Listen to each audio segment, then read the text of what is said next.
हरिओम। नमस्कार। आचार्य तृतीय खंडस्य साहित्य चतुर्थ प्रश्नपत्रे विशेषकवि माघे अद्य प्रतिपाद्य विषय अस्ति शिशुपालवधस्य चतुर्थ सर्गस्य सारः रैवतक पर्वत वर्णनं वा। शिशुपालवधस्य चतुर्थ सर्गे रैवतक पर्वतस्य वर्णनमस्ति। इदानीं वयम् अरावली इति गिरिः कथयामः। स एव गिरिः शिशुपालवधे रैवतक पर्वतः इति नाम्ना वर्णितः वर्तते। कीदृशः असौ पर्वतः आसीत् तस्मिन् अवसरे इत्यस्य चित्रणम् अस्मिन् विषये विद्यते।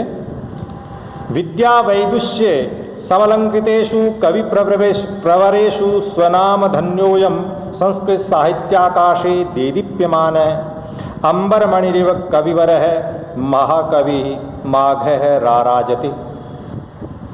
यस्य एकैव कृतिः संसारे सर्वत्र एतदीयां कीर्तिकौमुदीं प्रसारयति। सर्वत्र एतदीयां कीर्तिकौमुदीं प्रसारयति।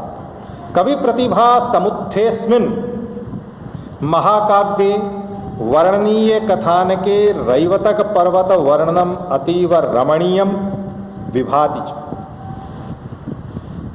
काव्यकला निपुणः महाकविः अतीव ललितगिरा अस्य पर्वतस्य वर्णनं प्रस्तौति। भगवान श्री कृष्णः इंद्रप्रस्थं प्रति प्रतस्थे। तत्र मार्गे गच्छन् वर्तमानं पर्वतं रैवतकं ददर्श। तदित्थं कवि वर्णयति। प्रथमं कवि तस्य पर्वतस्य उन्नतत्वं दृष्ट्वा तस्य साम्यं मैनाकेन उपमीमीते। मैनाक पर्वत से उसका साम्य जो है उपमेत करता है। स्वसहस्र शिखरैः आकाशं पदैश्च भुवं व्याप्य स्थितं वर्तते रैवतक पर्वतः। नानाविधः लताभिरलंकृतोऽयं पर्वतः नंदनवनमिव राजति। नंदनवन की तरह, जो स्वर्ग का वन है, जो स्वर्ग का उद्यान है, उसकी तरह शोभित होता है।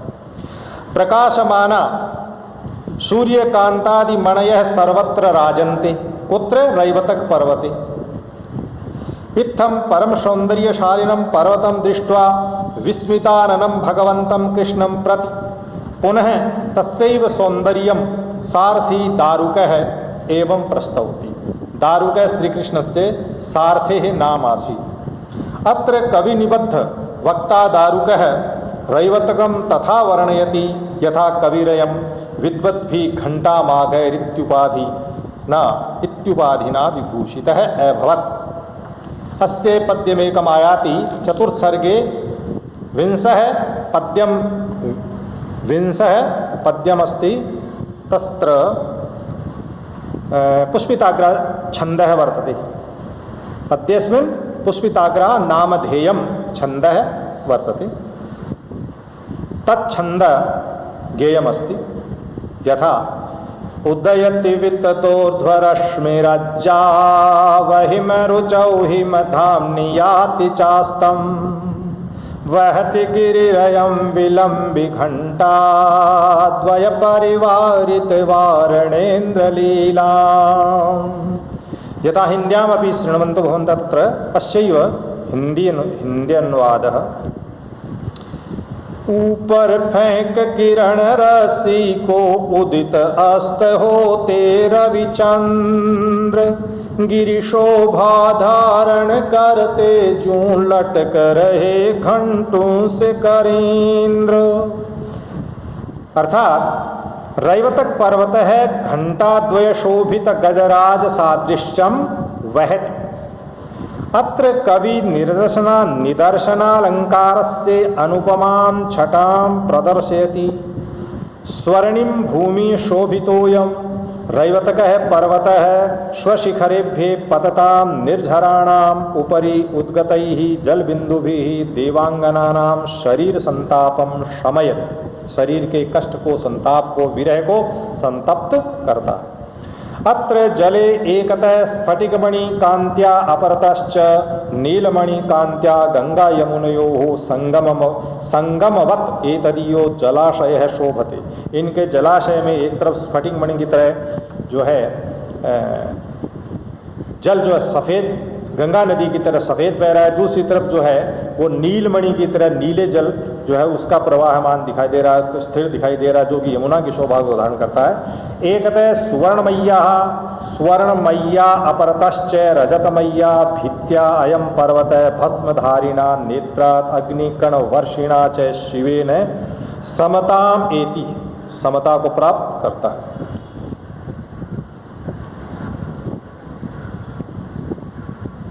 परितः विक्षितेषु चंपा पुष्पेषु पिंगल वर्णाभि, चारों ओर चंपा पुष्प यहाँ खिले हुए हैं और पिंगल वर्ण के हैं, पीले वर्ण के।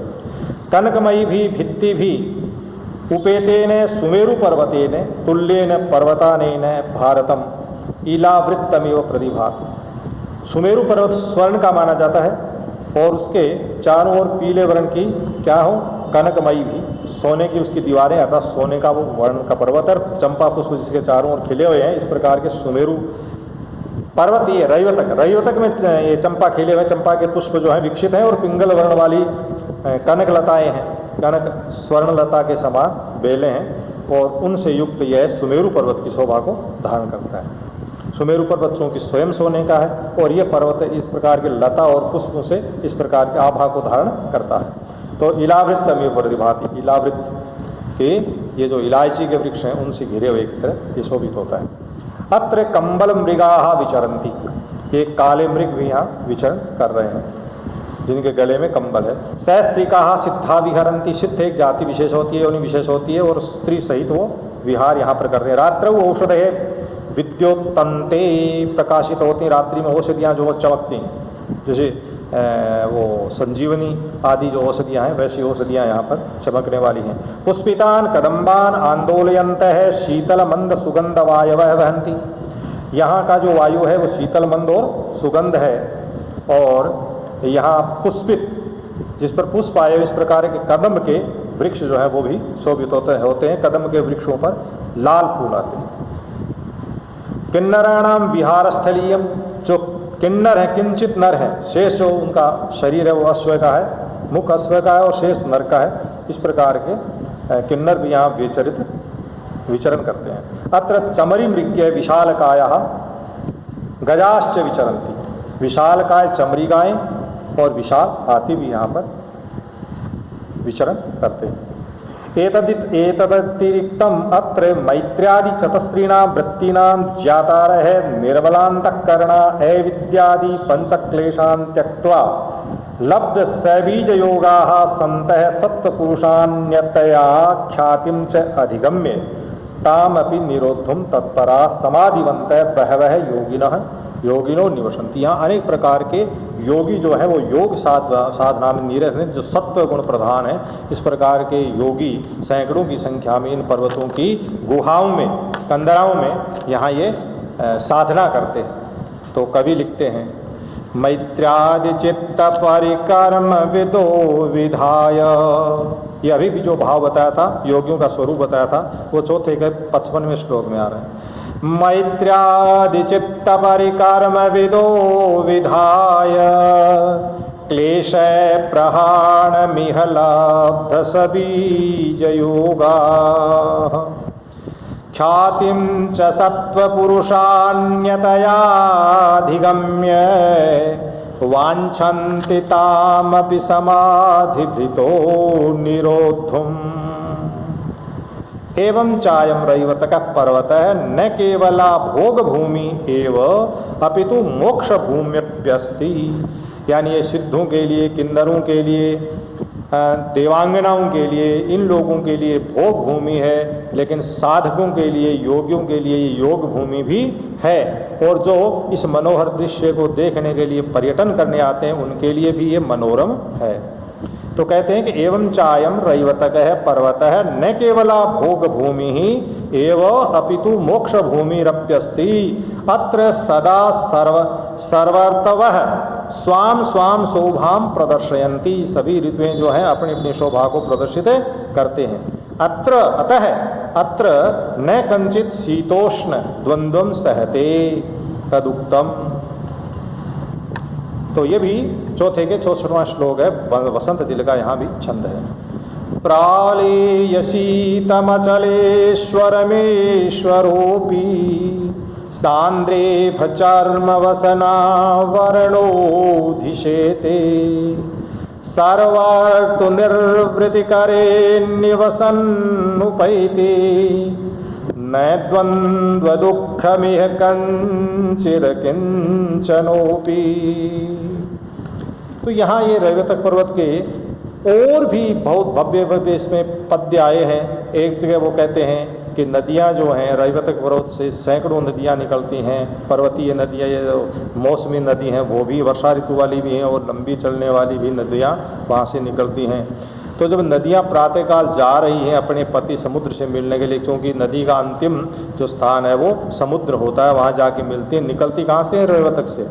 तो पक्षियों के कलरव के बहाने सवेरे पक्षी जो हैं वो अपने घोंसले छोड़ करके दाने छुपाने के लिए निकलते हैं, तो वो चों चों करते हैं। इन प्रकार के उनके कलरव के साथ वो नदियों के गमन की ये उत्प्रेक्षा करते हुए, और ये कवि कहते हैं अपसंग वाला जो पद्य पहले भी आया है कि निसंक होकर के अपने पिता रैवतक की गोद में लोटपोट करने वाली जो नदियां हैं आज युवा होने पर अपने पति से संगम के लिए, मिलन के लिए वो जा रही हैं। तो विदा होती हुई बेटियों को देखकर रैवतक पर्वत जो है वो अपने रुदन को मानव पक्षियों के कलरव के बहाने व्यक्त कर रहा है।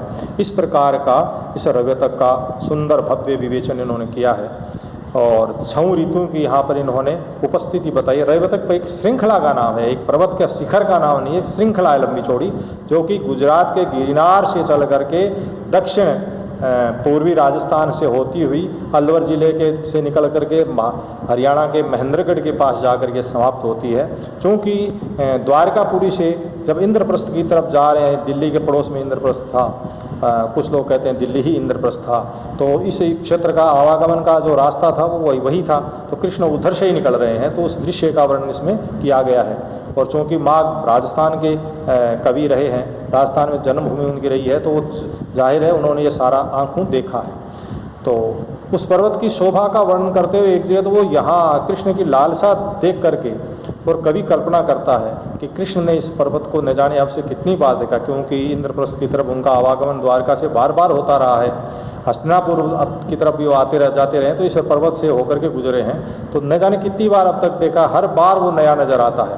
तो वहाँ कवि माँ कहते हैं कि रमणीय चीज़ वही है जो बार बार देखने पर हर बार नई नजर आवे। तो वहाँ बड़ा सुंदर एक पद्य आता है, ये लगभग 18वें-19वें के आसपास चौथे में है।